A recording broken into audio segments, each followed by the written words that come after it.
At dahil nakalipat na nga pala kami sa isang bahay namin madlang person, kaya ayan, nagpa midnight snack si Mayora. Alas 12 na nga pala yan ng hating gabi madlang person ang paglipat namin sa kabilang bahay. Naku, nakakapagod man lang person, hindi biro ang paglipat-lipat, diba? Sa punto na yan madlang person, grabe natutuwa talaga ako dahil nakalipat na kami sa kabilang bahay. At ang una namin pinasok sa loob ng bahay madlang person ay ito yung mga ritual na unang ipasok daw sa loob ng bahay.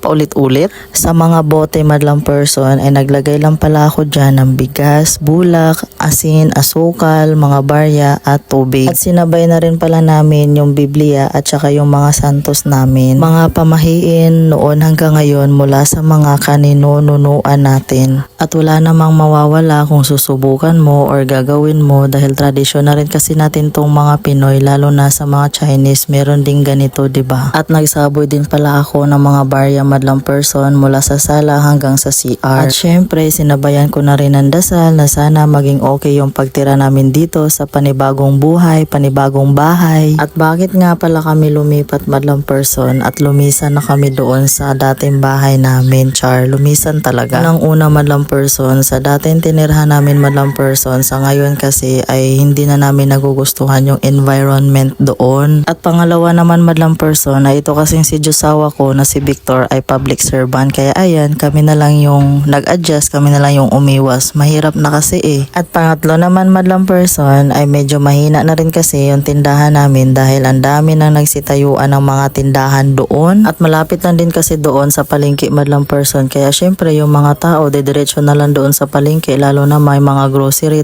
pwedeng makabili ng tingi, o diba? Paano na lang yung kikitain ko doon? Kaya napagdesisyon na namin ni Victor madlang person na lilipat na lang kami sa isang bahay dahil dito kasi sa lilipatan namin na bahay madlang person ay malayo sa palengke at saka parang feel ko talaga na masarap magtindahan, kaya ayan, o diba? Yung dating bahay nga pala namin madlang person ay pinaupahan na lang pala namin para may income, o diba? At fast forward na nga pala tayo madlang person dito sa mga pinagagawa namin, linis dito, linis doon, pokpok dito, pokpok doon. At ito na rin pala ang pinakalas sa paghakot ng mga gamit namin, kaya maraming salamat sa mga tumulong sa amin. Alam nyo na po kung sino kayo. Thank you so much. Sobrang na-excite na talaga ako madlang person kung paano ko iligpit itong mga gamit namin. Nakaka-excite madlang person.